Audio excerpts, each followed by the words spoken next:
بسم اللہ الرحمن الرحیم۔ السلام علیکم۔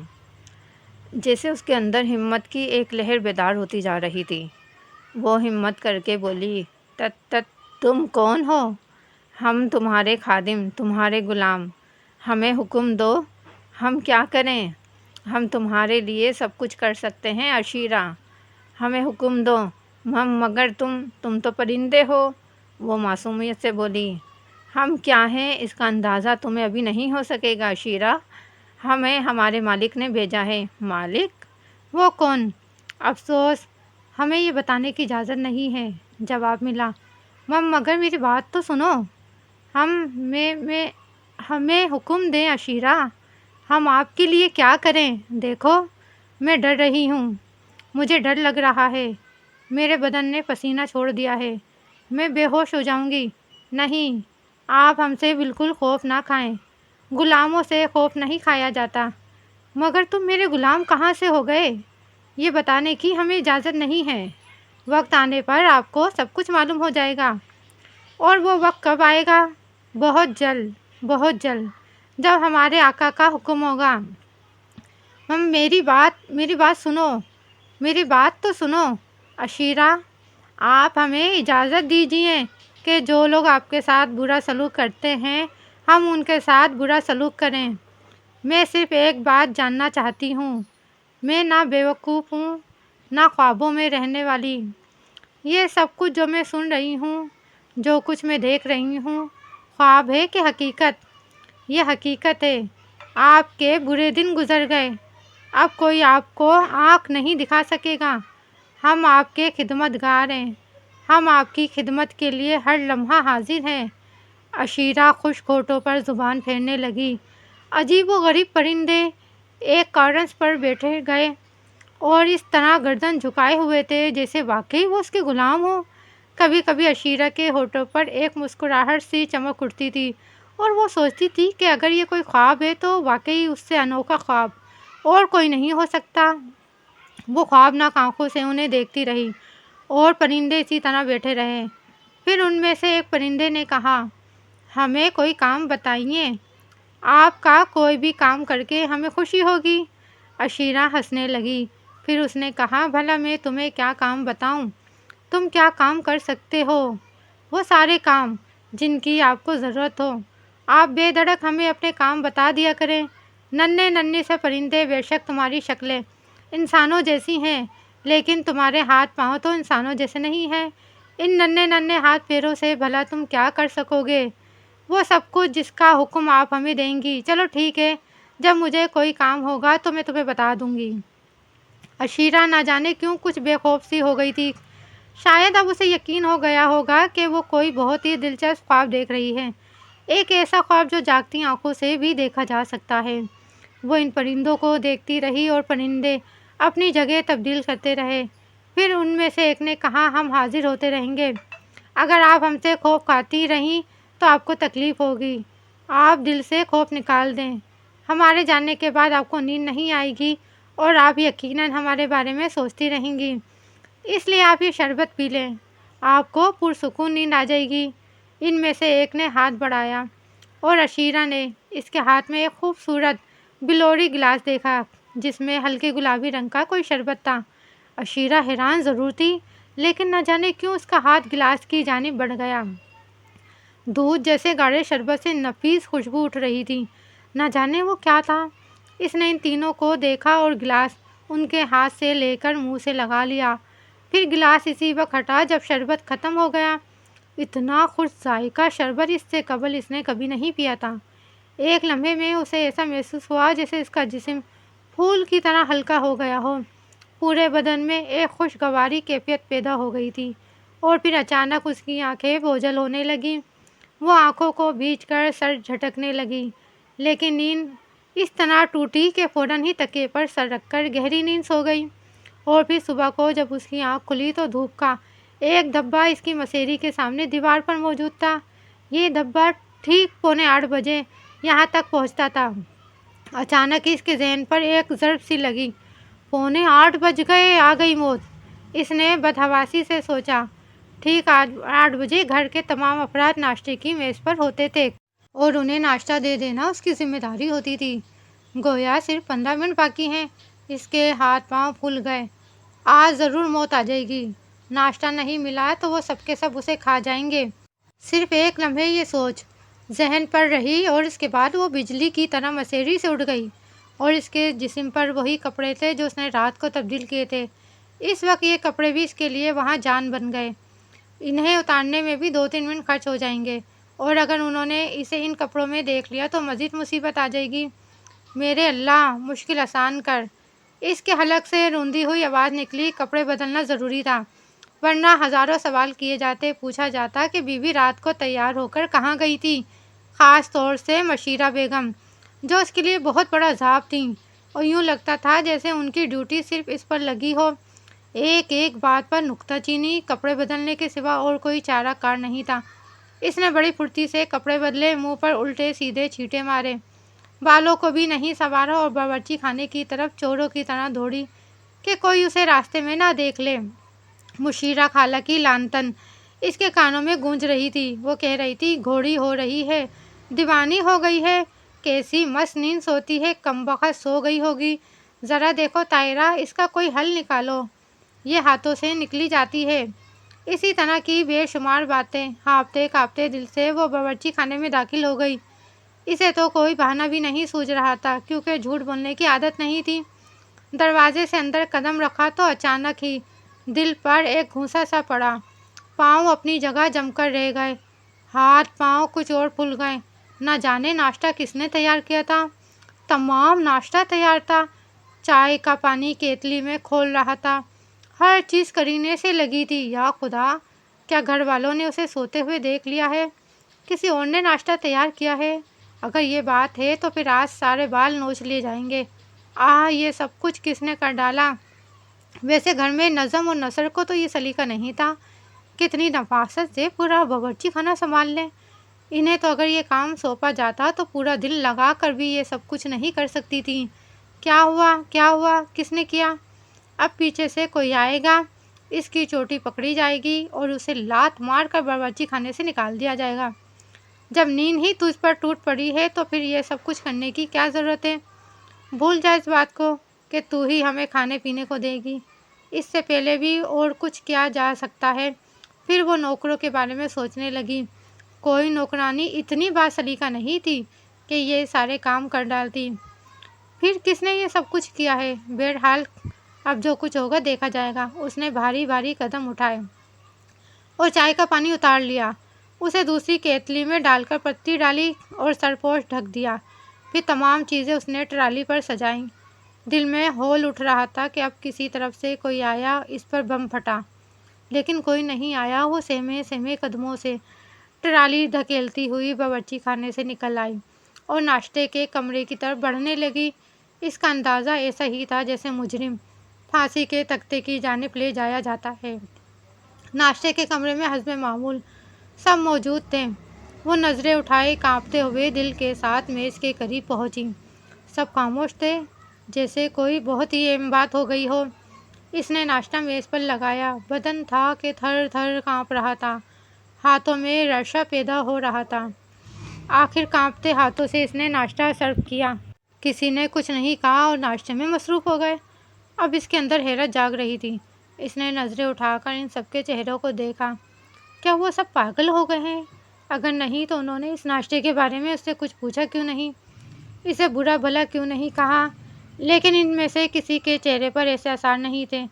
یا خدا، یا خدا، یہ کیا ماجرا ہے؟ کیا ان لوگوں میں سے کسی نے ناشتہ تیار نہیں کیا؟ اچانک ہی مشیرہ خالہ نے پیالی آگے بڑھائی۔ میرے لیے چائے ڈال دے۔ وہ کسی مستعد بیرے کی طرح آگے بڑھی۔ اس نے مشیرہ خالہ کی پیالی میں چائے بنائی اور پیچھے ہٹ گئی۔ پھر بھول گئی۔ اللہ توبہ! ارے دیدہ اچھال، دیدہ اچھال، روزانہ کہتی ہوں میری چائے میں نمک ڈال دیا کر، مگر شہزادیوں کو بھلا غلاموں کی باتیں کہاں یاد رہ سکتی ہیں؟ مشیرہ خالہ کو آخر کار موقع مل ہی گیا۔ اس نے جلدی سے اپنی غلطی محسوس کر لی اور نمکدان سے تھوڑا سا نمک نکال لیا، لیکن مشیرہ خالہ کو جلن نکالنے کا بہترین موقع ملا تھا۔ وہ اس موقع کو ہاتھ سے کیسے جانے دیتی؟ انہوں نے لپک کر اس کے ہاتھ سے نمک دانی چھین لی۔ بس بس، احسان مت کر میرے اوپر، اب تو میں بھی ڈال سکتی ہوں، تیرے زحمت کرنے کی کیا ضرورت ہے۔ وہ نمکدانی لے کر کرسی پر بیٹھی، لیکن نہ جانے کرسی کیسے پیچھے کھسک گئی۔ مشیرہ خالہ بری طرح نیچے گری۔ گرتے گرتے انہوں نے میز کی ٹاپ پکڑنے کی کوشش کی، لیکن چائے کی پیالی ہاتھ میں آ گئی۔ نتیجے میں وہ نیچے گری اور چائے ان کے اوپر۔ مشیرہ خالہ کی چیخوں نے زمین آسمان ایک کر دیا تھا۔ چائے کھولتی ہوئی تھی اور ان کے چہرے اور سینے پر پڑی تھی۔ وہ ذبح کیے ہوئے بکرے کی طرح ڈکارتی اور کبوتر کی طرح پھڑپڑاتی ہوئی لوٹے لگانے لگی، اور سب لوگ اپنی اپنی کرسیوں سے اٹھ کر ان پر دوڑ پڑے۔ طاہرہ بیگم ہانپتی ہوئی بولی، ارے یہ ناشگنی جو کچھ نہ کرا دے کم ہے، ارے خدا کے لیے میری بہن کو بچاؤ، ارے خدا کے لیے۔ وہ مشیرہ بیگم پر جھک گئی۔ مشیرہ بیگم کے حلق سے صرف ایک ہی آواز نکل رہی تھی، ہائے میں مر گئی، ہائے مار ڈالا، ہائے میں مر گئی، ہائے مار ڈالا۔ بہرحال دوسرے لوگ بھی مشیرہ بیگم کی جانب متوجہ تھے، اس لیے عشیرہ کو ڈانٹنے ڈپٹنے کا موقع نہیں ملا تھا انہیں۔ سب سے پہلے مشیرہ بیگم نے کے لیے کچھ کرنا تھا۔ تمام گھر والے ناشتہ وغیرہ تو بھول گئے۔ مشیرہ بیگم کی دیکھ بھال ہونے لگی۔ تائی ابو ڈاکٹر کو فون کرنے کے لیے دوڑ گئے۔ دوسرے لوگ مشیرہ خالہ کو اٹھا کر دوسرے کمرے میں لے جانے لگے۔ ایک عجیب ہنگامہ برپا ہو گیا اور وہ سوچ رہی تھی کہ اب ان تمام باتوں میں اس کا کیا قصور ہے۔ مشیرہ خالہ کو تو ایسے موقعوں کی تلاش ہی رہا کرتی تھی۔ انہوں نے نمک ہی کو بہانہ بنا لیا۔ اول تو جہالت کی بات یہ تھی کہ چائے میں چینی کے ساتھ نمک بھی ڈالا جائے، لیکن بہرحال وہ جو کچھ نہ کرتی کم تھا۔ ان کی حرکتیں اس طرح کی ہوا کرتی تھیں، مگر اس وقت انہیں واقعی زبردست سزا ملی تھی۔ انہوں نے خود ہی اٹھ کر نمکدانی چھیننے کی کوشش کی تھی۔ کرسی یقیناً ان کے پاؤں سے پیچھے کھسک گئی ہوگی اور وہ اسے دوبارہ برابر کرنا بھول گئی تھیں۔ حالانکہ اسے مشیرہ خالہ کے اوپر گرنے والی چائے سے پیدا ہونے والے اثرات کا بخوبی اندازہ تھا۔ ایک دو بار چائے سے اس کا بھی ہاتھ جلا تھا اور وہ جانتی تھی کہ جلن کیسی ہوتی ہے۔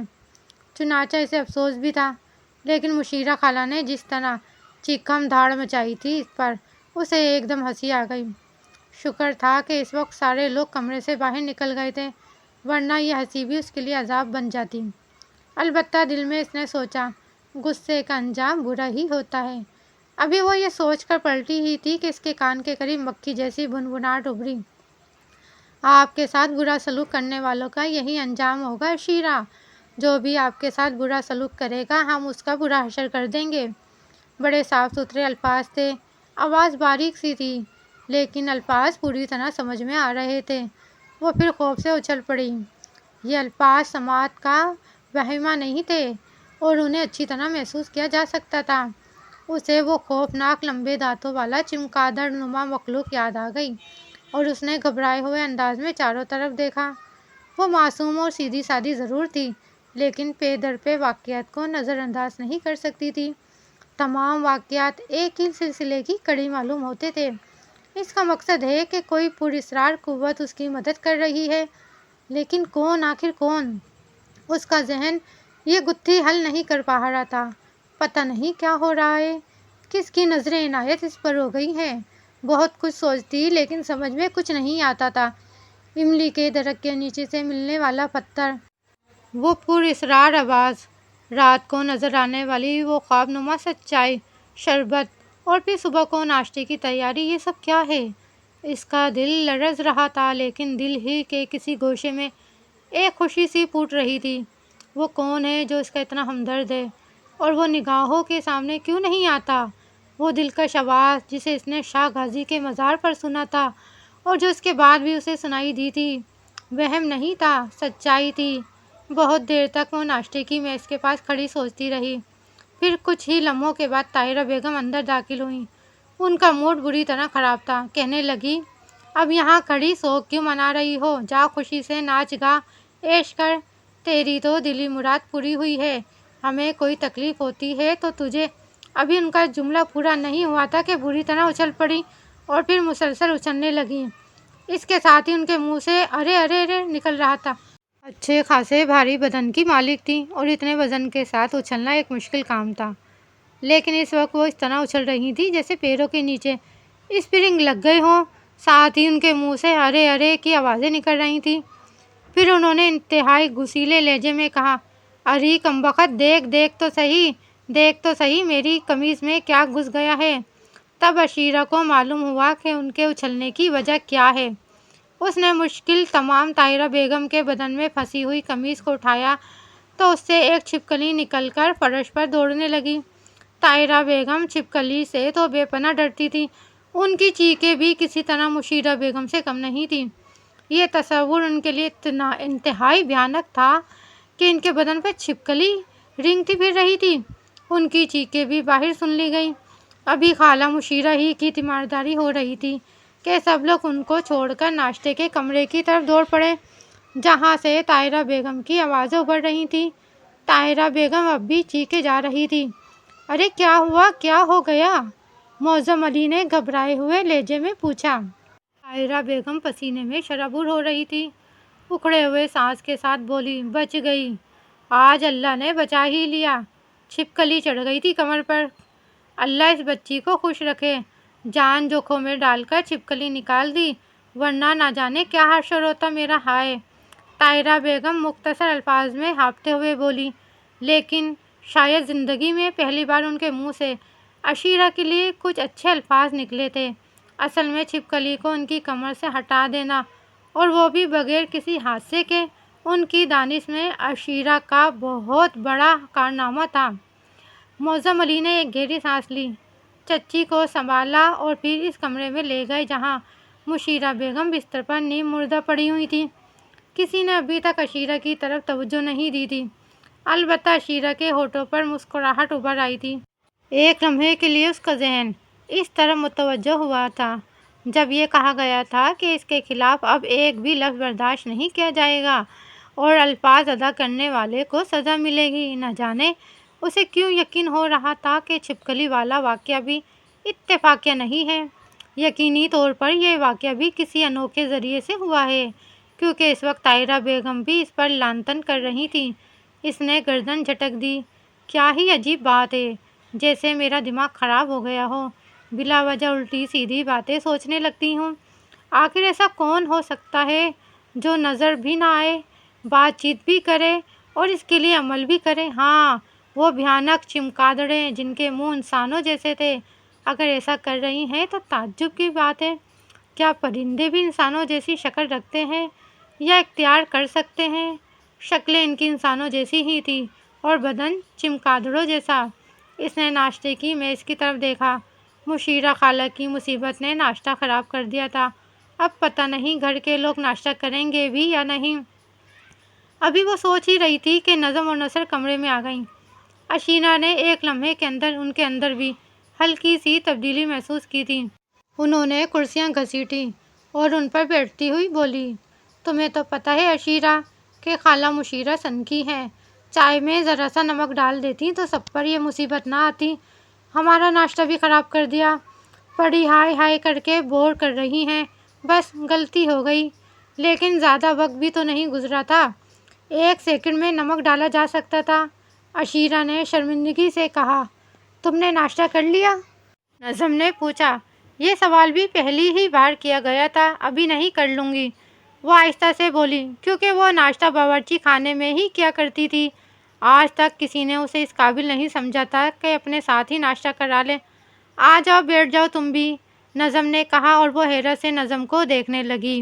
اس کہانی کا اگلا حصہ نیکسٹ ویڈیو میں ملاحظہ کیجیے۔ مزید اس طرح کی اچھی سٹوری سننے کے لیے اور سچے واقعہ سننے کے لیے ہمارے چینل کو سبسکرائب کیجیے، ویڈیو کو لائک اور شیئر کیجیے۔